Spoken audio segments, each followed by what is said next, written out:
I gotta wait. How long I gotta wait for a press record? Go. Welcome to the share, where Miss Dream always has a story. I'm Dream, a black woman with many beautiful interconnecting identities. A few I will name at this moment as we get started on this podcast journey together.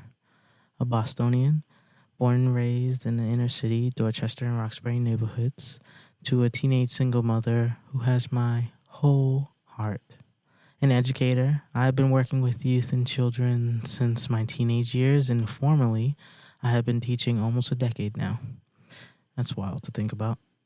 An entrepreneur, I am the founder of The Chair, a black and brown centered tech platform dedicated to supporting people on their hair journey, where you can design hair boards, connect to hairstylists, and share hair care tips for a more joyous experience.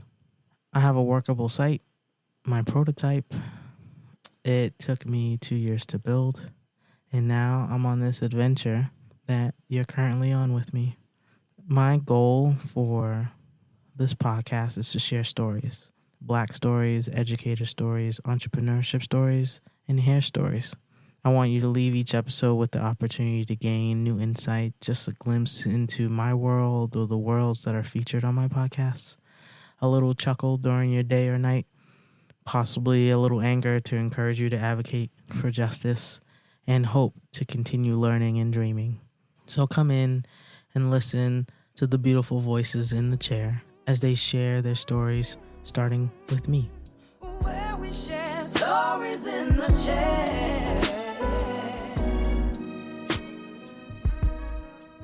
Okay, everybody, this is Ian. Ian, how would you introduce yourself? Wow. How would I introduce myself? This is always the question. My name is Ian, born and raised in the kingdom of Eswatini, formerly known as Swaziland. Parents are from Taiwan. I'm an environmentalist, and first and foremost, I'm a human being. Absolutely. So Ian and I met in college, and I remember the first time we met. You were standing in front of Blackstone. That was where we were living our freshman year, on the quad or the lawn, piece of grass, whatever you want to call it. Yeah. And I come out of the front center door, and Ian's standing there with a cigarette in his hand, his jeans. Well, yep, jeans. So Ian is like a stick. So he had jeans that were like 4 times his size, acid wash. You had the chain that was like, Oh, damn. It was those jeans. I remember these jeans now. Okay, so wait, in my defense, saggy was still a thing back then. Or at least, I was still riding on the wave of saggy pants, saggy jeans. But now I remember it. Yeah, it was the acid wash jeans. The bottom was like checkered lumberjack material. Yep. And then I had the chain. Yep. Oh, wow. I can't believe you remember that. Yep. And then you had oversized white t-shirt, but it had graffiti writing on it. This was when your hair was part blonde and long, and you also had some orange in there. And you were standing and you were laughing with the cigarette in your hand. And I was like, who is this guy? Because I don't know where I was going, but it was, during First Connection. First Connection, yeah. Yeah. First Connection was the program that all the internationals had to go to. Anybody who identified as a person of color had to go, or anybody who wanted to go to school super early because they were nervous. So it was like the week before everybody got there. Oh, yeah. Mm-hmm. Yeah, this is like Forest College in Illinois. Alma mater. I call you a scientist, but you did have that moment where you were teaching in Taiwan. And I wonder, as a scientist and now an educator, do you have certain memories that you think back to when you were a teacher in Taiwan, or certain students that remind you of different lessons you've learned while you were teaching? Of the many jobs that I've had, and I've done some weird stuff. I've like picked fruit, waited tables, etc., done random corporate jobs, customer service. I think the one that sparked the most joy in me, and I guess this would be selfish, be like this one brought me the most joy, was teaching. Because it really made me believe and understand that the youth of the future. They could make me laugh. They could make me cry and rage against some stupidity sometimes. Teaching kids that were in high school really rejuvenated me, I think. However, I'm going to preface this by saying, before, like when I got into teaching, I never taught before. They just accepted me on the basis that I could speak English, was good enough. And I was like, all right, fine. I'm not going to argue with you. And I won't lie, the first 6 months was the hardest for me.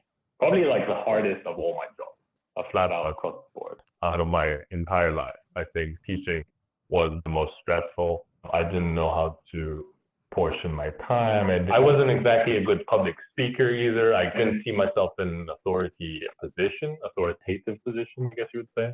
Because like teachers, everyone knows that are teachers, but like teachers really have to command the room, because once you take a teacher out of the room, if you like, everyone knows the teacher leaves the room, the mice go to play. And they know how to play, like they are very well aware of how to play. That was a trial by fire scenario, situation that I had, where it's like I had a really tough 6 months, and then once I realized I had to actually dedicate a portion of my work week, of my daily life, to teaching, both preparing for it and thinking about it ahead of time, also covering the bases afterwards. Then I really got to, I guess, benefit from teaching. Where we share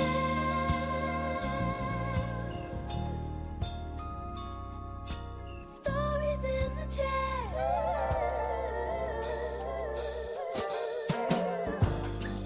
Look, it's my commercial. We will be right back. It's more than just a bad hair day. It's a journey. Finding the right hairstyle isn't easy, nor is finding the right stylist or the right products. Looking in every corner of the web gets messy, overwhelming, and exhausting. All the ads, the articles, the products, the videos, it shouldn't be this hard, but it is. And now, it isn't. The Chair. A black and brown centered platform where you can design hair boards, connect to hairstylists, and share hair care tips for a new joyful path on your hair journey. Avoid the clutter, save yourself hours, months, and even years of research and poor trial and error. Everything you need and only what you need is in one place. Hair boards made by people like you, for you. Find the right products, the right people, the right answers for you, stress-free. Join the Chair community and make every day a great hair day. When you share your pain, you allow others to help you. And when you share your success, you help others get theirs. Lean on the Chair. We got you. No stress, no strife. In the chair. The chair. The chair. All right. Do you have a lesson that you taught that you could think of that you were like, I feel very successful as a teacher in that second semester? I don't have a specific lesson. Mm-hmm. There was some essay writing that we did, but like, I think the kids were so good that it became more of a philosophy class where we were discussing the tiniest details behind these kind of questions that I was asking. And mind you, these kids were like 11, 12. And we were discussing like geopolitics and everything. And this was all cool and it was well enough and everything. But I remember at the end of second semester, I'd reached a point where I was in control of my teaching, in the sense that I knew what I had to do. I knew how to deliver it. I was prepared when I needed to be prepared. And I was prepared for the things that I couldn't be prepared for, if that even makes sense. And I remember a time when I was like looking down at one of the classes that I used to teach, because they were in a separate classroom. And then this kid was alone in there. And I remember when he came to my class, because they would come to my classroom, he would come and he's in crutches or in a wheelchair. Yeah, teacher, I broke my leg. So now every time people are doing things, I have to stay in the classroom alone. And I decided, I was like, hey, you know what? I'm just going to go down there and I'm going to take my chess and I'm going to play with it. I was like, hey, do you know how to play chess? He's like, yeah. I'm like, okay, so we've got 30 minutes. Everyone's at PE. We're going to play some chess.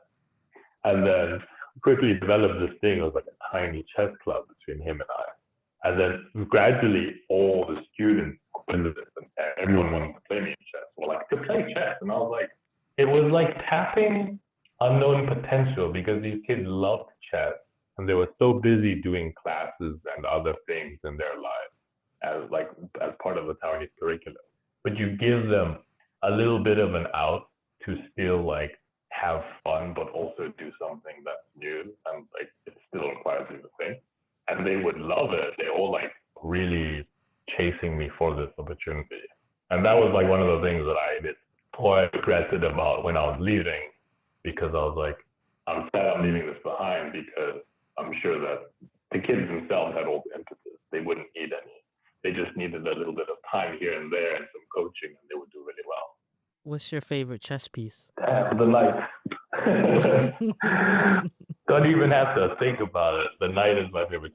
Wow. It just moves in such an unorthodox, unpredictable way. And it is predictable if you know what a knight does. But the fact that it jumped over pieces, and I used to play a lot of chess when I was a kid. Like I used to go to the chess club, etc.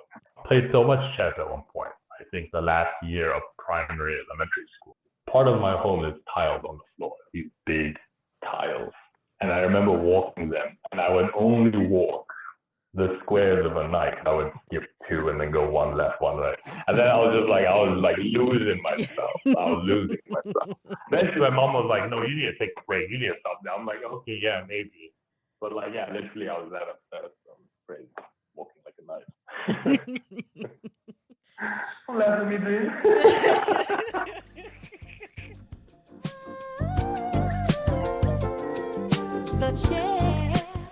Oh, and if you're interested to learn more about my experiences as a Black woman and educator in Guangzhou, China, I wrote my first ebook titled Nowhere and Everywhere, Captured Emotions of a Beautifully Broken Love Story. It is on lulu.com. Take a read and see some beautiful photography of mine. Enjoy the rest of the show.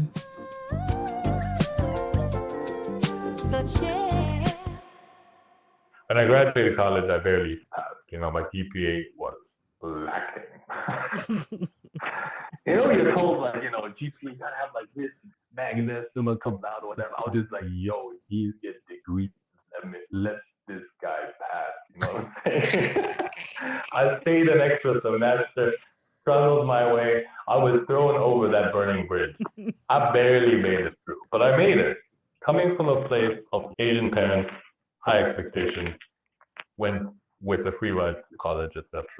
And was expected to excel. And then, it was all written in stone. I was going to excel in college. I was going to get this amazing molecular science job. Once I graduated, none of that happened. I had to leave the States after a year because OPT ran out, etc. Graduated with some bottom scum bucket GPA grade, which for the longest time defined me. And I say define me by, and I mean that in the sense that I let it define. I let a number, a cumulative grade average, define my worth, despite everything else in my life telling me otherwise. Despite me getting a job in Taiwan and teaching kids and being a good teacher. Not that teacher right off the bat had some growing pains, etc., but I really did try.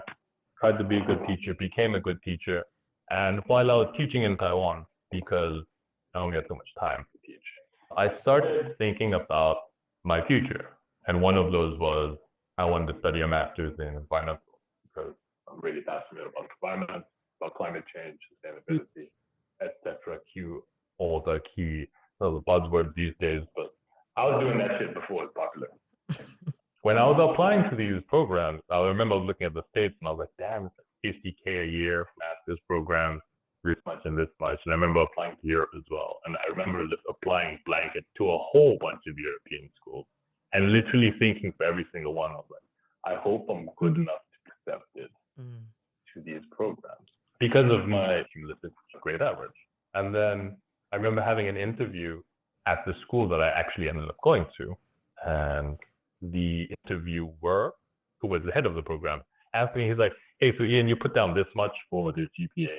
And I had to basically correct it from American to European standards. And he's like, you put this number, but it's not this number. Because you said you got this much for your American one. I was like, yeah, isn't that the same thing? He's like, no, because you basically rounded down by like a lot.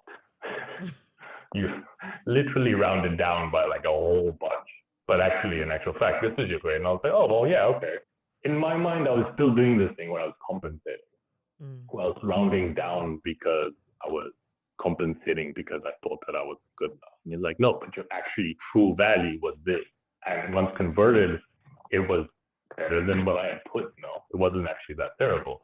And I was glad, and I got in. And when I got in, I think I cried because I was very much shocked and in disbelief that I was worthy of being accepted into my master's.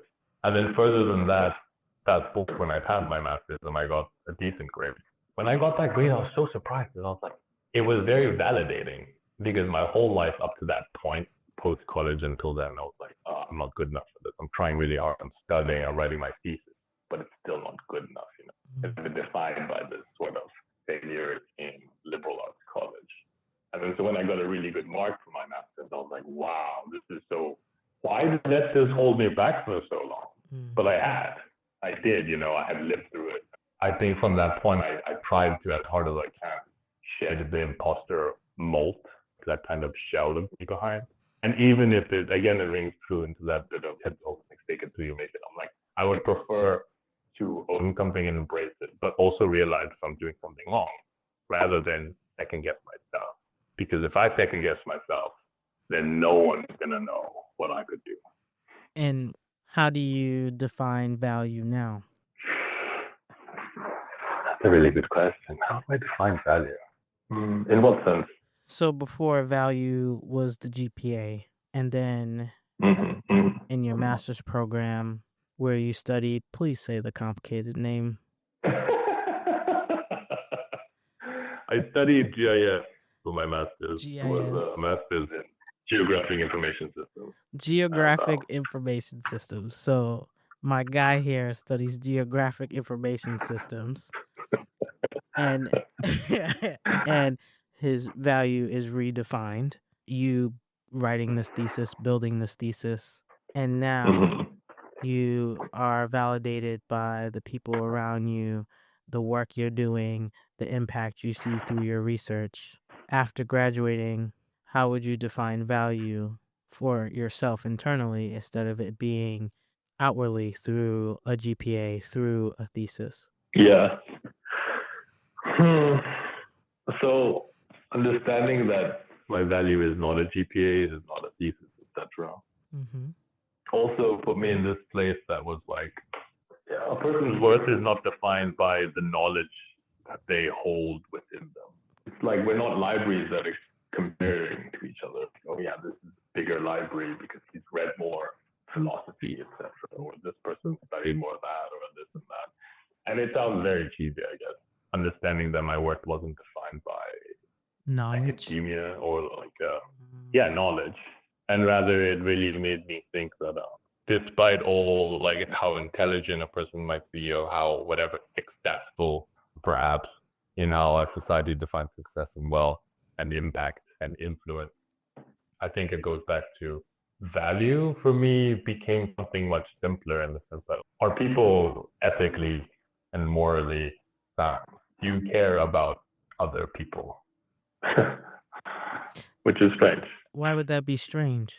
If you're going back to the beginning, right, when you talked about your example of your kid who broke his leg and you're playing chess with him, the value was not in whether or not he beat you at chess. The value was in he was learning how to play. The value was him playing with you brought in all these other students from around you to join, coming out of their recess to learn how to play, because they started to care not only about the game, but about the person they were playing across from.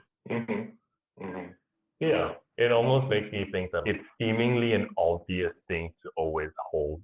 To care. To care about one another. And that should be like a given.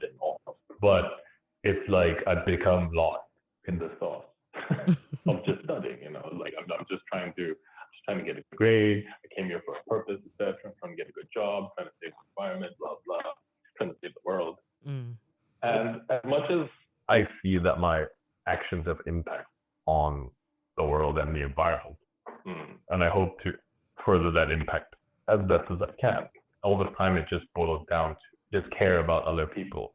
And you don't have to be like a master's graduate, with a doctorate degree, or like you don't even need to have gone to school. Like if you care about people, if you truly listen, then that's like invaluable, really. Because I find a lot of people who are like smart, well informed, read papers, write papers, publish papers, do all these things. They're in charge of so much stuff, etc. So much pull and push that they have, leverage, and it becomes hard because then sometimes they think that they're helping some people, but they're not exactly listening to everyone, and it becomes very complicated again. And then everyone gets caught up in the idea of, hey, I need my work to be like this in order to do more change. And I'm like, within this path towards you getting more wealth to affect all this change, are you still caring about people? Are you still talking to people? Are you still listening to people? Yeah. And I don't have an answer. I guess I don't really have an answer. Thank you, Ian, so much for coming on to my podcast, sharing stories with me, and just being open and honest. It means the world. It means the most. Oh, it's my pleasure to, bare my soul to you. Thank you. This has been truly lovely. So thank you for sitting in the chair. Always. Welcome to the chair, where Miss Dream always has a story. Thank you for listening to an episode of The Chair. I, of course, would love your continued support. Let me know what you think of this episode by doing all the things. Subscribe, comment, and come back next week, every week. Enjoy the rest of your beautiful day.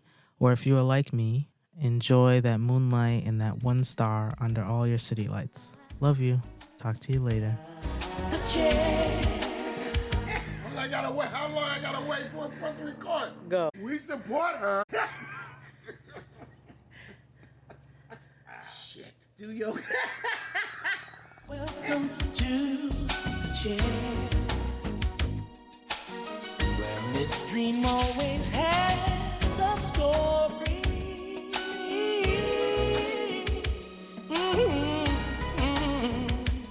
Where we share